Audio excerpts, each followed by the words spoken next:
គាត់ព្យាយាមបែងចែកប្លង់ចំការរបស់គាត់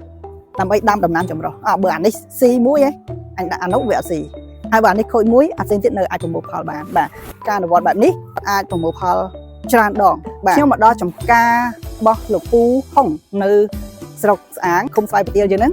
មកដល់ចំការគាត់គឺមានអារម្មណ៍ថាការច្នៃដីរបស់គាត់គឺអត់មានទុកឲ្យប្រឡោះតនេហ្មងបាទការប្រើប្រាស់ដីរបស់គាត់គឺ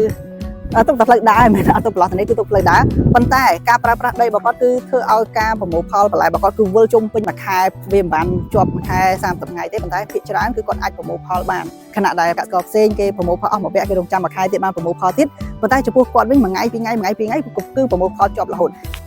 ជាងការនេះគាត់ប្រមូលផលរាល់ថ្ងៃបានដាំម្ដងនឹងហើយពេលកាត់ទៅដុះមករហូតបាទ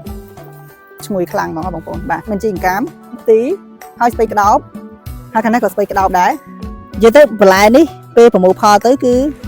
អាចថាអតិថិជនគាត់ឃើញបន្លែគេលែងចង់ទិញហ្មងដោយសារអីធម្មតាការដាំដុះវាតែងតែមានបញ្ហាជាច្រើនទៅលើជាពិសេសគឺសត្វល្អិតនិងជំងឺហើយនៅក្នុងរដូវនេះចំពោះបន្លែស្លឹកបញ្ហាខ្លាំងជាងគេគឺសត្វល្អិតហ្មងបាទតកៅនឹងតែម្ដងចំពោះបន្លែស្លឹកស្ពៃក្តោបនិងស្ពៃបាទហើយយើងមើលភាពខុសគ្នាអានេះនៅល្អចាស់តែចំពោះស្ពៃវិញ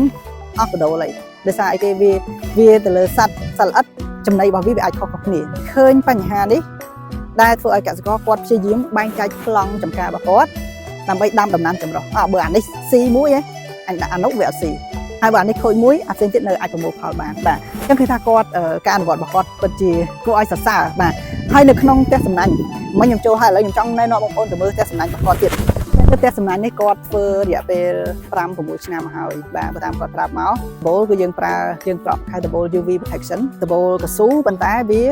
ធន់នឹងកម្ដៅព្រះអាទិត្យប៉ុន្តែដោយសារវាយូរឆ្នាំអញ្ចឹងធ្វើឲ្យដបូលនឹងខូចអស់ហើយធម្មតាដបូលនឹងតែលហែកហើយត្រូវខ្យល់បោកគឺទៅអស់លីងមកបាទហើយក៏អត់ទាន់មានលុយដើម្បីធ្វើបន្ទុកដបូលបន្តទៀតប៉ុន្តែមិនមែនថាអត់ដបូលហើយគាត់រស់តែសំណាញ់ចោលទេសុំសរសើរគាត់គឺកែច្នៃបាទបងប្អូនដបូលដែលអស់នឹងហើយគាត់ដាំននងគាត់មិនមែនដាំឲ្យសុបទ្រុបទេចឹងគាត់ដាំអានេះម្ដងឯនោះម្ដងធ្វើឲ្យដល់ពេលននងហ្នឹងវានៅលើទៅវាទៅជាម្លប់ល្មមហើយគាត់ជ្រើសរើសដំណាំដែលត្រូវការម្លប់បាទដំណាំអីត្រូវការម្លប់ដូចពួកជីនេះមានម្លប់តិចក៏ល្អគាត់អាចប្រមូលផលបន្លែនៅលើដបូលបានខ្លះទោះបីវាមិនបានច្រើនក៏វាបានលក់គាត់អាចញ៉ាំបានហើយបន្លែដែលនៅលើដីនេះក៏គាត់អាចប្រមូលផលបានហើយមិនមែនមានតែជីនឹងទេបងប្អូនបាទតាំងអោបើសិនបើក្តៅពេកតាំងអោអត់សូវល្អទេនៅក្រិននៅហ្នឹងអញ្ចឹងលក្ខខណ្ឌរៀងម្លប់បន្តិចប៉ុន្តែវាមិនមែនបាំងថ្ងៃចិត្តទេ